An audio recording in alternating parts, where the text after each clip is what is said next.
call for help. You all ready to go?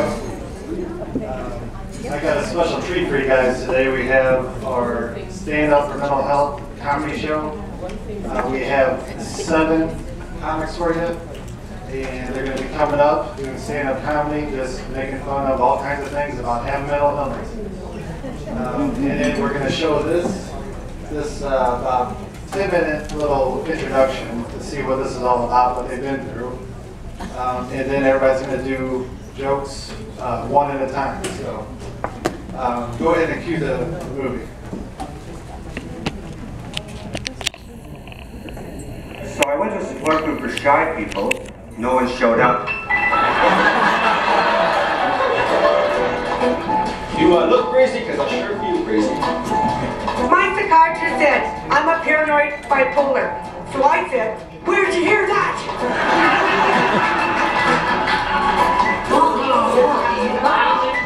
I wanted to go to Paranoids Anonymous, but no one would tell me where the meetings were. Let's welcome your first comic of the 2005 class.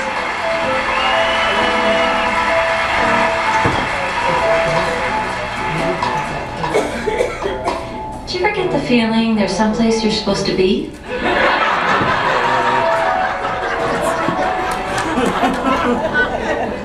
I've told people, take my course. This is going to be an amazing experience.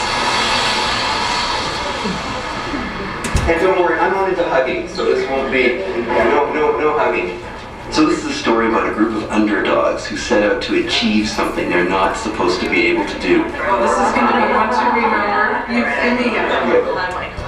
My name is David Grenier, and I'm a counselor, I'm a stand-up comic, and I founded Stand Up for Mental Health, which is a course where I teach stand-up comedy to people with mental illness. I want you to get up, come up to the mic. I'm just going to ask you who you are, why you want to take this course. Most so-called normal people would never want to go anywhere near stand-up comedy, and the fact that this group of people who've been marginalized, oppressed, and basically written off are attempting this is just huge. It's kind of like the full Monty, only people want us to keep our clothes on.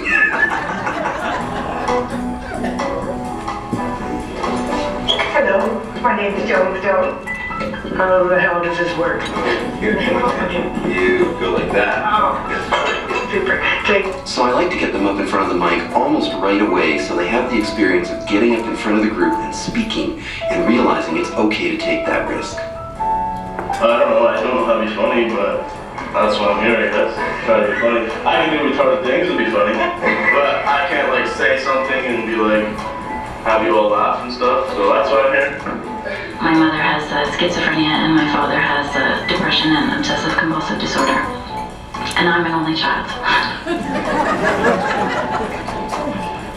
I think it would help with a lot of my, to be able to speak clearer. And when I was a little kid, I couldn't speak properly of English. I mumbled a lot, so. From now on, I'd like to be known as Paul the Carry. Paul the Carry. That's my stage name. Paul the Carry. Yeah. So on the first day, people were really nervous. You could see it in their eyes. Their first assignment was to go home and write 5 jokes. Now our first show was coming up in, less than 3 months, so this was comedy boot camp time. Shows me. Man, that was the hardest thing ever. I'm thinking, how the hell am I going to write jokes? How do you rate something about yourself and open it up to other people that might think you're a freak? I hated it. And I didn't know why. I don't know if I could make 5 jokes, like.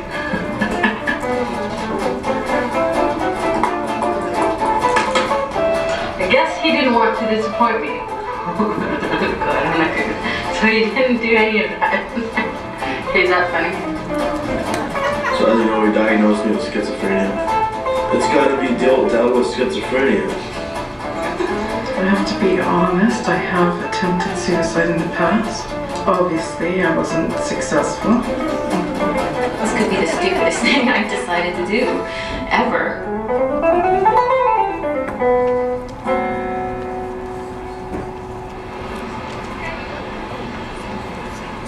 Are you folks ready for your first comic? Are you ready? Come on, let's hear it. Let's get some energy happening in there. I'm just gonna wing this. I have no idea how to be funny, but... And now my boyfriend's become a shopaholic. People used to think it was cute when I pulled my dress over my head. Now they just think I'm needy. He attracted to alcoholics for some reason. And I did want to make that into some kind of joke. I swear to God, it's nothing. I just got like, when I was at Riverview, blah, blah, blah. My name is Paul DeCarey. I'm a man of many talents, hidden talents. As a matter of fact, they're so well hidden, even I can't find them. What do you call it when I carry a condom around in my wallet? Wishful thinking. Paul was actually one of the big surprises of the course. You know, to look at him, he looks kind of spaced out and like he's on medication and stuff like that. But he got up there in front of the class on the first day, and his delivery and his timing and his presence was just great. Well, I live in the downtown east side right now, right in the heart of what they call Skid Row. Drugs, prostitution, violence, this is where a lot of people with mental illness end up.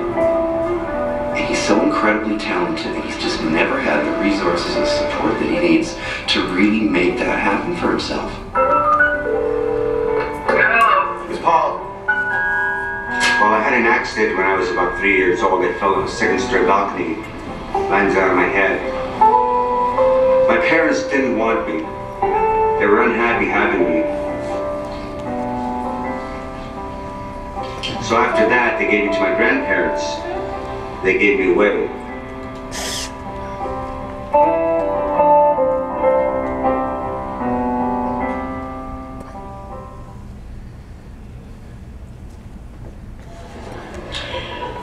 I found out afterwards that the medication they gave me to treat my depression was also used to treat people with bulimia, unhappy house pets, and premature ejaculators.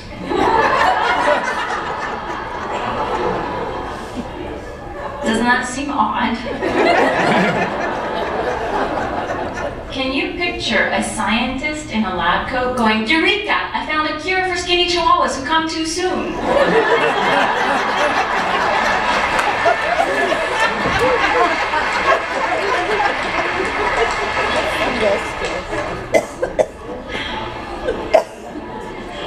I have been in and out of therapy for 22 years now. And I wish I knew what the hell was wrong with me. Maybe I shouldn't have been going to a massage therapist. I'm still really screwed up emotionally, but I am so relaxed about it.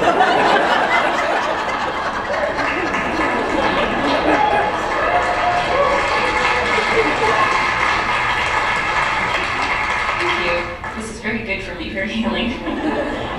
You know, having a mental illness not only affects myself, affects my family as well.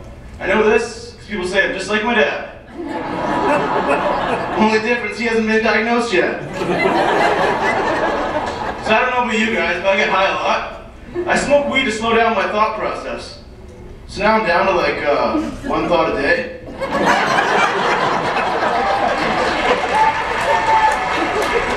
I still remember the first time I got a welfare check. All I needed were several pages of documentation and 3 sources of references. For documentation, I had to prove I was mentally ill. It was hard getting all my restraining orders together. And besides, it would have taken millions of light years for my records to get here from my home planet, Bartek. But you know what? I worked hard. I persevered. Never in my life did I show more heart and determination than that day I fought for welfare. I had to wrestle 7 government officials. And I had to win 5 of the 7 bouts.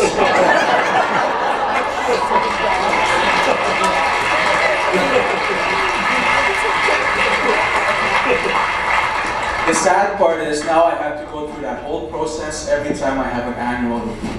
And I'm getting old. My body's breaking down. Soon I may have to get a job.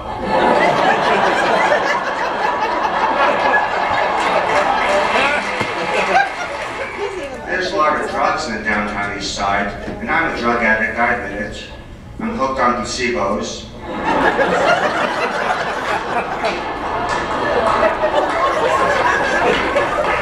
I take a few, I think I'm stoned. Take a few more, I imagine I overdose. I go to the doctor with non-existent side effects. Or at least the withdrawal symptoms aren't too bad.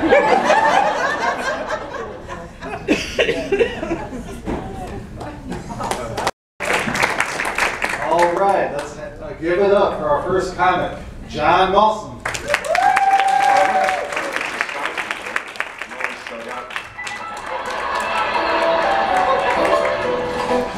You look crazy because I sure feel crazy. My psychiatrist said, Alrighty, good afternoon. I knew I might have some competition up here. Anyway, I was really hoping they'd leave the other mic here because I'm bipolar. So I could have the manic side over here and the depressed side over here. Anyway, if I can, when I say the word bipolar, I want you to all say, how bipolar are you, John? My name is John, and again, I'm bipolar. How bipolar are you, John? I am so bipolar. How bipolar are you? That my mood swings are like the weather in St. Louis. Hot and cold one day, snowing and raining the next.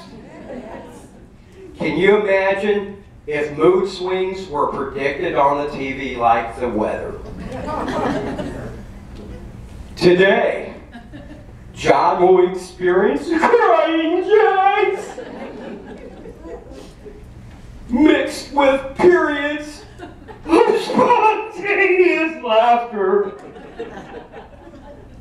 For tomorrow, an emotional storm brings in periods of suicidal and homicidal ideations. You know, this is a true story. When I was 16, I was diagnosed with major depression. So I decided to try better living through chemistry. You know, Elavil, Triavil, Thorazine. But when that stopped working, I decided to try better living through electricity. You know, shock treatment was great. I wasn't depressed anymore, but I couldn't remember my name, my address, my phone number. But it did have one advantage. I could plug a toaster in my mouth and bake bagels for breakfast. You know, at my parties, I have a major problem.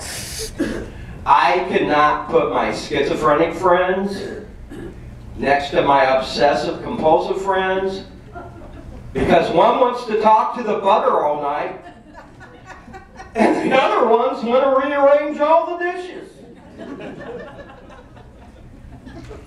You know, I was told by my psychiatrist not to find intimate relationships in the psych ward. But that's where I met my ex-wife. It was great for about 6 weeks. Then she found out I had multiple personalities. And she didn't like to have sex in the crowd. So after we got divorced, I decided to try a dating site called FarmersOnly.com. So my profile, I decided to be real honest in it. 54-year-old, smoking addict. Bipolar. How bipolar? That desperately seeking codependent, non-smoking, unipolar, pets okay. So you probably guessed it. Me and the ex are getting remarried again.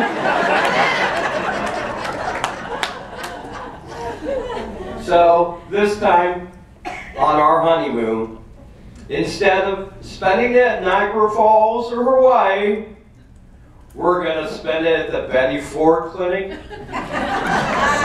followed by a trip to Alton State Hospital. Okay, of course, it's all courtesy of Medicare. I'm sure you've all seen the MasterCard commercial. Shock treatment, $40,000. Inpatient psychiatric care, $200,000. Psych meds for a month, $4,000. Wellness, priceless. I want to thank you for being here today. I hope you had a wonderful time at this conference. I hope I have tickled your funny bone.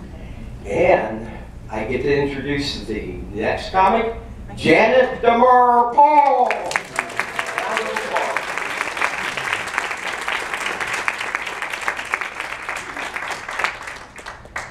Thank you all for being here. I was a compliant patient on the psych unit. Who's a good girl? I stayed in my room until dawn because they told me to. I took my meds because they told me to. And I pulled the fire alarm because it said, pull here. When I'm sleep deprived, I go to support group meetings, and they are so safe.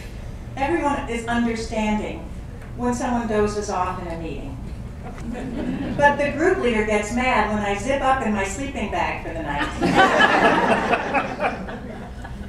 At the beginning of support group, we read through the ground rules. We will respect one another. We will keep the discussion in the here and now. And if anyone should cry, we will pass you the Cheetos. I've been hospitalized more times than I care to admit. Now, I go voluntarily. I kind of miss, the attention with the police arriving at my door, escorting me down the stairs. The whole street comes out to watch. Lights, camera. I sure hope one of my neighbors nominates me for an Academy Award. Best Supporting Actress for Crazy in America. When I was manic, I had delusions of grandeur. But I never thought I was Jesus Christ. I thought I was his mom. I was raising my son at home. It's not easy to get the Messiah to unload the dishwasher.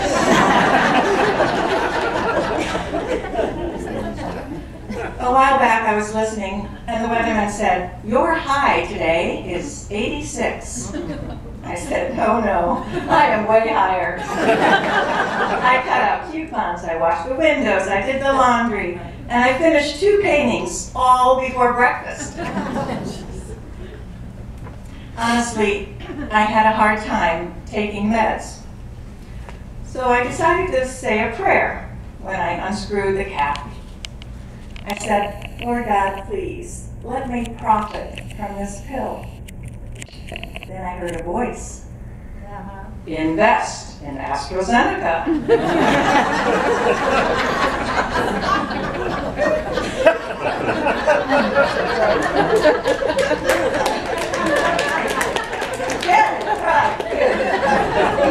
A little bit of knowledge, I think, can be dangerous.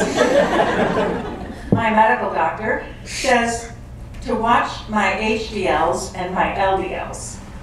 I can never win, because then my psychiatrist, after CBT, went to the DSM and says I'm OCD about my DLTs.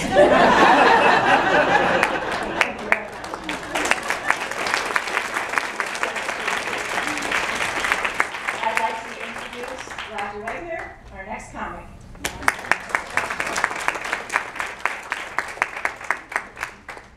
Hello. I said hello. Hello. That's good. Hey, hello. My name is Roger, and let me tell you some of the things I've been through. When I was in the psych ward, they took away your shoestrings and your belt so you can't hurt yourself. Well, there was this guy who was walking down the hall and his pants fell down because he didn't have a belt.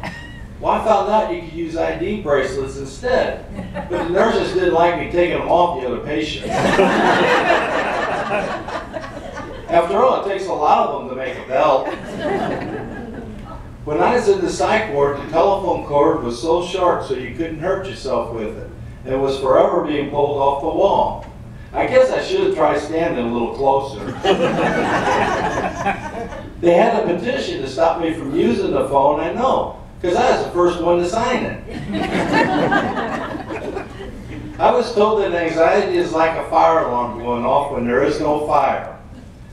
I guess that explains the ringing in my ears and why I always keep a fire extinguisher with me. Actually, the psych ward is like the Hotel California. You can check out anytime you want, but you can never leave. Being in the psych ward is like being in jail. So in art class, we all made prison numbers and we glued them on each other. We would have used pins, but they wouldn't give us any. I don't understand people who don't believe in mental health. My psychiatrist, he really needs to get with it.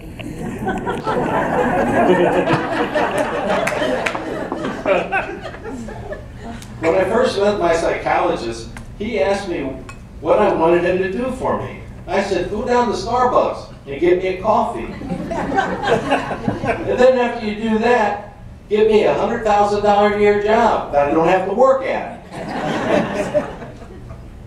My therapist told me that I'd be in recovery for the rest of my life. Was he's right.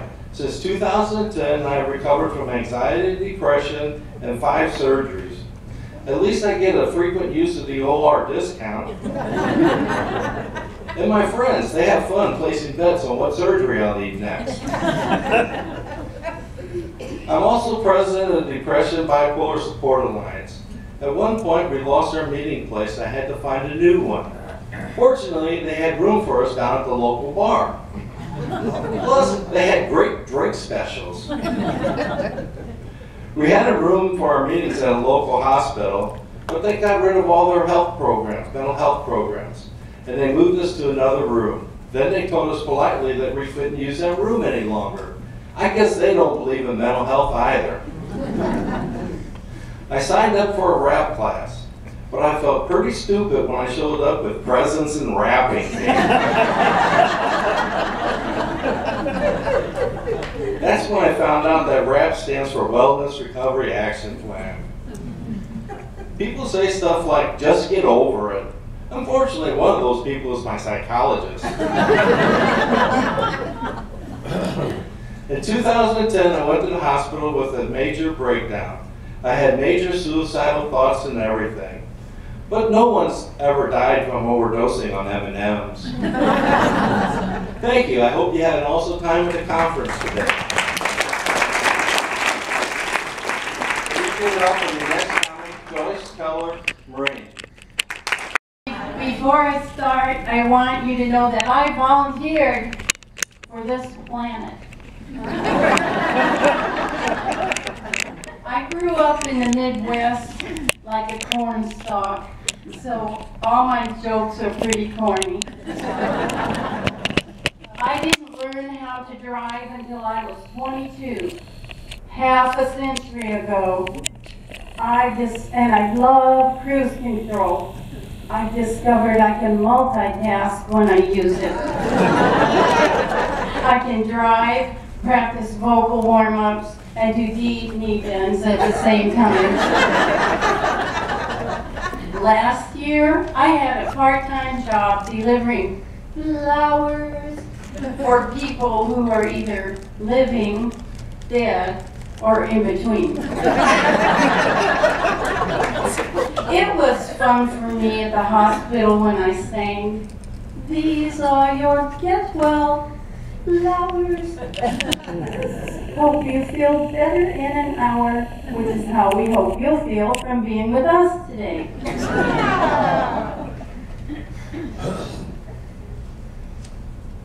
I'm a Gemini, so I've collected items for both my personalities.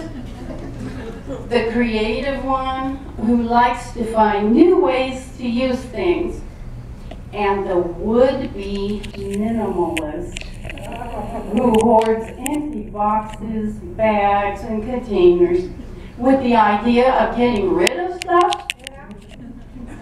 You should simplify. You got it.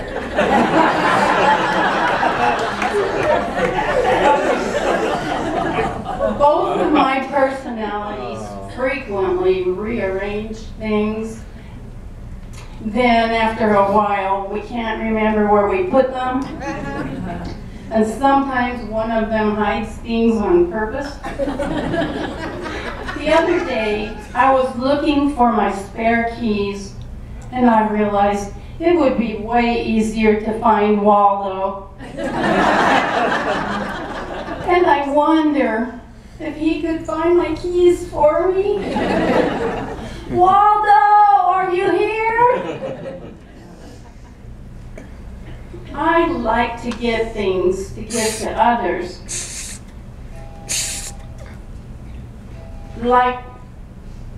And that's gotten out of hand. My chairs are full of things, and sometimes my car is too.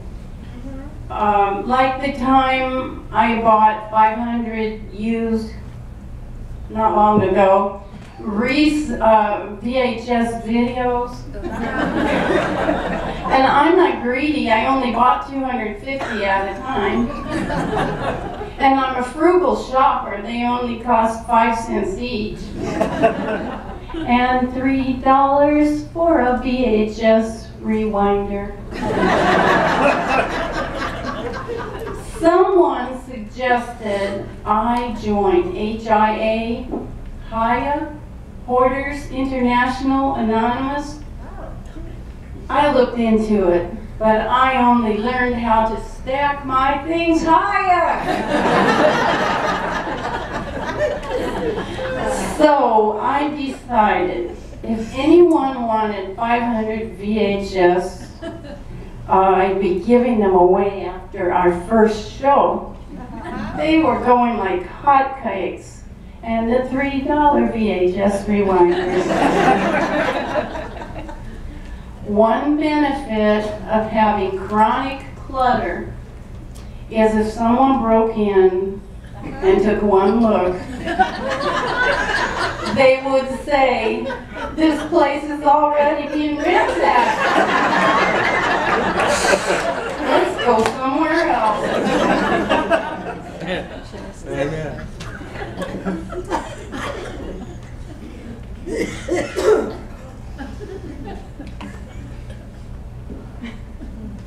During the last Winter Olympics, I participated in an event that involved speeding down flat on my back because I slipped on the ice of my residential wheelchair ramp and hit the back of my head and wondered, does this mean I'm ahead of the game?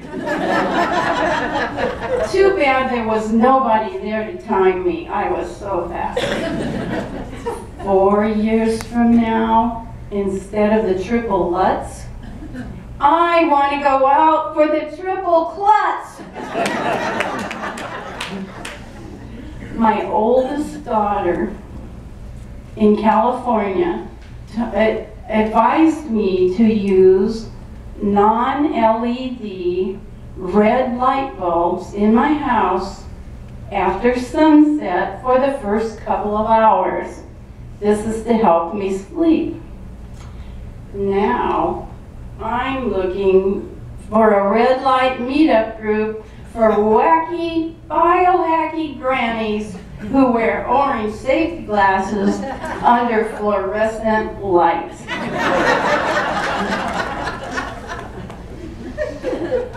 In closing, I'd like to say, I think you volunteered for this planet too. And thanks for being here so I didn't have to be alone.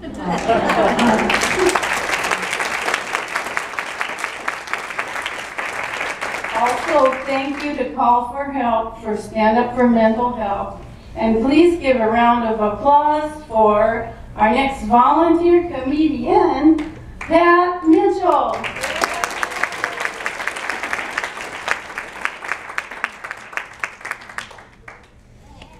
Howdy. Hi. I do things that cope with my issues, like listening to music, write stuff on paper, and go out and act like an ex-speed bump on Route 66. My route is like a roller coaster. It goes up and down against twists and turns. The only difference is the roller costs $10. Where my mood swings are free. I listen to music to relax. I write lyrics to songs I already know. I wrote a mental health version of summer of '69 by Bryan Adams. I got my first bottle of Prozac, bought it at the local Walmart, gave me dry mouth, then it made me fart. I plan to join the fitness club, but I haven't done it yet. Right now I get my exercise from picking up a can of Mountain Dew and putting it in my mouth. My ex-spouse says that when I'm on my bed, I'm like Dr. Jekyll. When I'm not, I'm like Mr. Hyde, we better duck it. I had too many relationships in my life that I'd rather forget all the funny episodes. Like when we're cracking jokes or dancing like a gigolo. Only like a gigolo client, I get it for free. I finally figured out who I am. I'm someone who's open-minded. I like giving advice and giving suggestions to people. And I'll tell them don't go out and OD on medications with chocolates for. I have mood swings. Sometimes I feel I like them close to heaven. And then I crash. Then I feel like I'm in hell. Otherwise known as psychiatric thoughts. My doctor sometimes gives me suggestions about what I can do when I'm on a down day. They suggest things like painting. They don't like it when I do it on the couch. But the hospital walls make better canvases. One day I was doing artwork, and every time I went to paint, I made funny chirping noises that were caused by my medicine I was on. Last time I ate a whole bag of birdseed. I went to see Sister Act in a local high school. I laughed so loud that security had to come and take me out for some fresh air. That really was my anxiety. Well, then the bottle of Transco was swallowed. When I came back from singing a funny play, I was so excited that I needed half a bottle of Trazodone to knock me out. And I was so sedated that I forgot to change clothes the next day. Who knew one of the side effects of Trazodone? Then never have to do laundry again. A while back, I dreamt that I was at a recovery meeting in my pajamas. Then I realized it wasn't a dream until the 200 people in the room. My old habits went up in the air like a hot air balloon. I'm not jumped in too. Oh man, I could see little people mooning half-dressed, walking around their swimsuits. Now it's time to get back to reality in my recovery. After all, it's better. Anything's better than seeing those little people. I'd like to set up some new boundaries around myself that I got of offensive, wall of shame and guilt. But then someone came into my boundaries, and it was just like they bursted my Scrubby-Dubby bubble space. And thank you very much. And here's your next round of applause for your next comic is Bradley Eversole.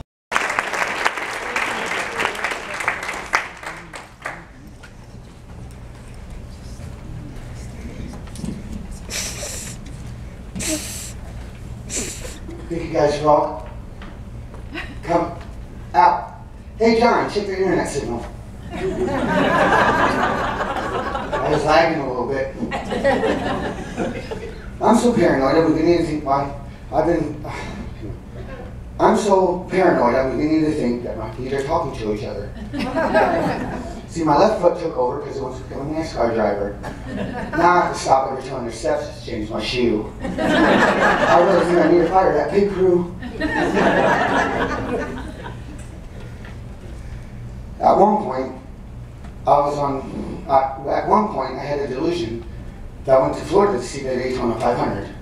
If I had a nickel for every time my roommate caught me sitting in the chair, or in the toilet seat, like a steering wheel, that's how I think I'd be rich by now.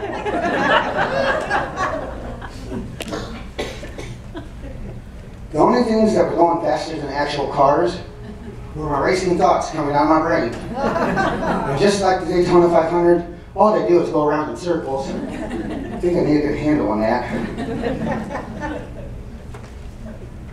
A while back, I went to the beach. I went to cast a line. Thought I was catching a fish, but all I caught were crabs. I really have one as big as a lobster. Been trying to drown in my bathtub. And after that, I went to the crab shack to ask for butter, but they sent me away with penicillin.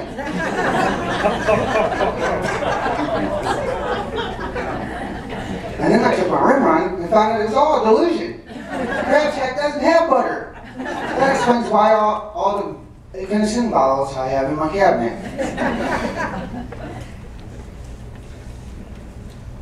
I recently got a girlfriend. She's good looking, smart, and rich. And there's a perfect word to describe her. What's that again? Oh yeah, imaginary. Okay. I go to the next joke. Anybody else here?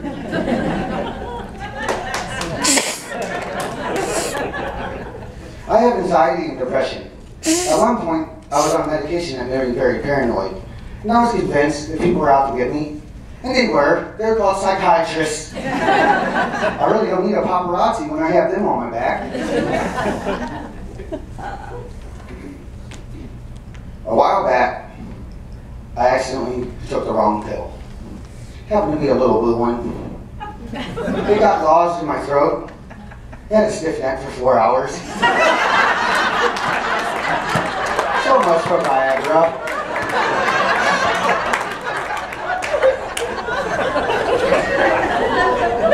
You guys have been a wonderful audience. Please give it up for your last comment, Susan Stone.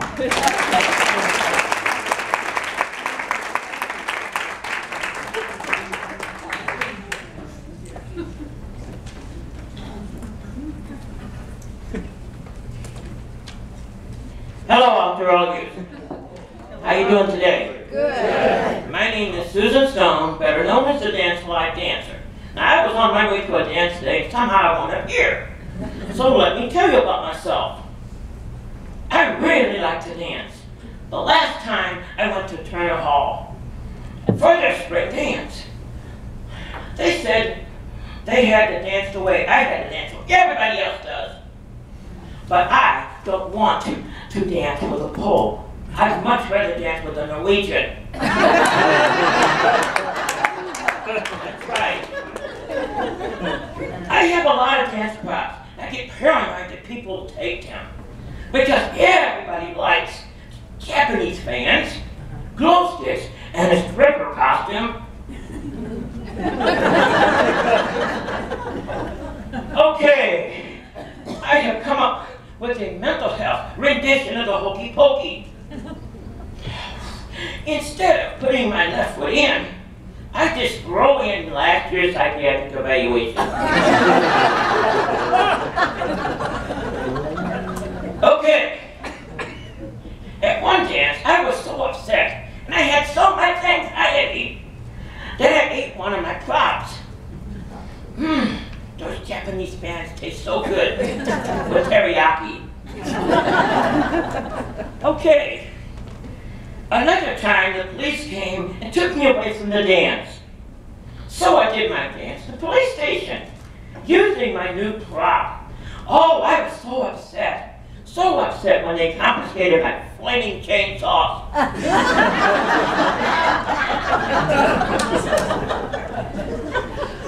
Okay, I've been in a psych ward. When I was there, I kept dancing. And since I didn't have any props, I used a bedpan and a straitjacket. It worked.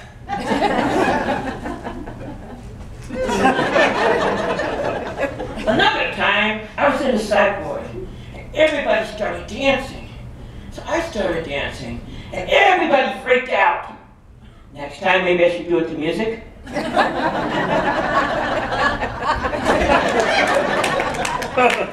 I do interpretive dance. I imitate whatever they're talking about in the song. So if they say bird, I'll do a bird. If they say the sun, I'll dance like the sun. If they mention a psychiatrist, I just sit in a chair and fall asleep.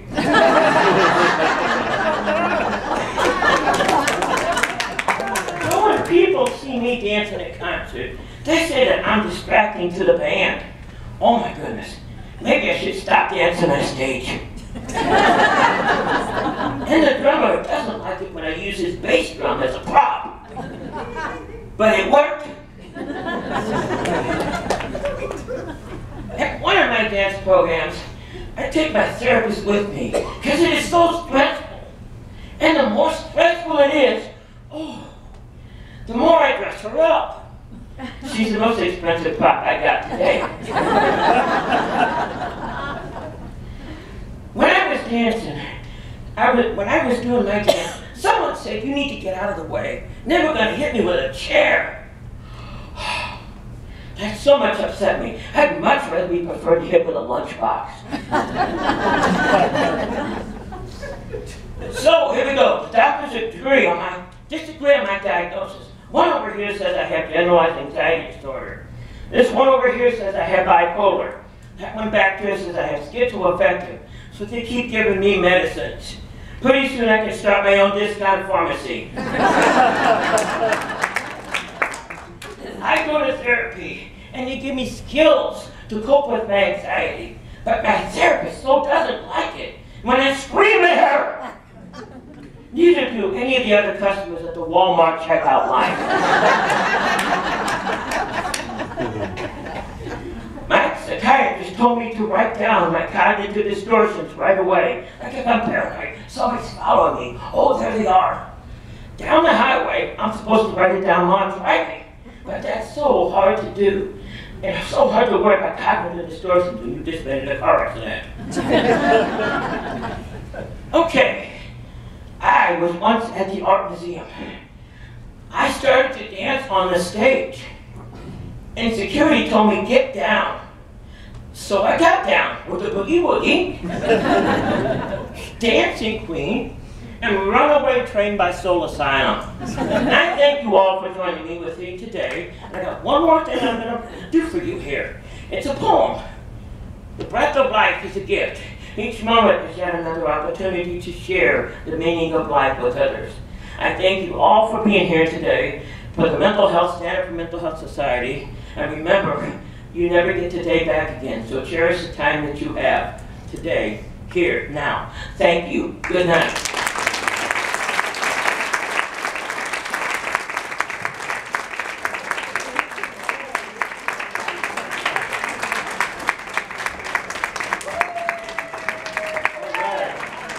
How do you guys like it?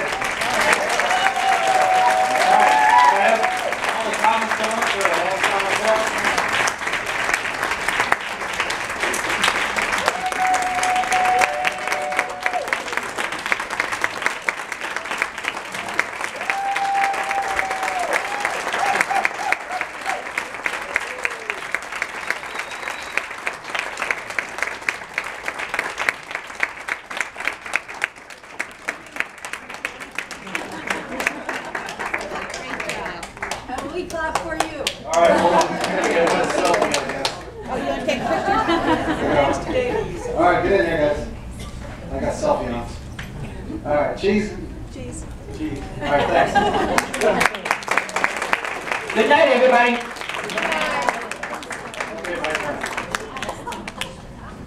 All right, well, that does it for our show. I just wanted to say how great these guys are.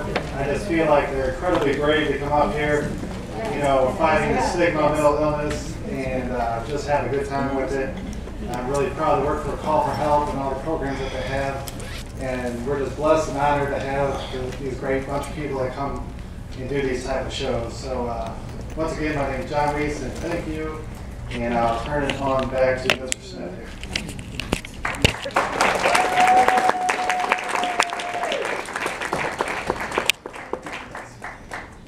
Thank you very much, Sean. I had no joke.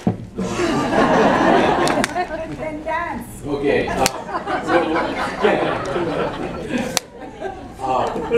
The next phase of the day. Whoa. No, this is not funny. We found somebody's car keys. And so They're over here on the floor. over there on the floor. Did Waldo find them? Waldo.